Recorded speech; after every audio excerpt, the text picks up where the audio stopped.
Lagyan natin yung itlog.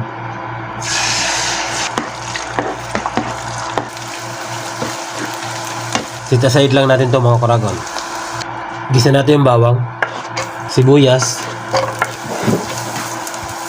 Lagyan natin yung tangkay ng kangkong. Lagyan tayo tubig. Lagyan tayo toyo, oyster sauce, seasoning. Lagyan natin yung daon ng kangkong. Pa natin mga kuragon.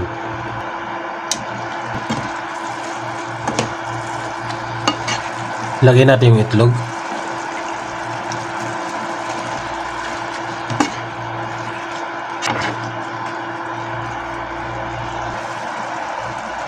Ayan mga kuragon, luto na ang ating ginisang kangkong at itlog.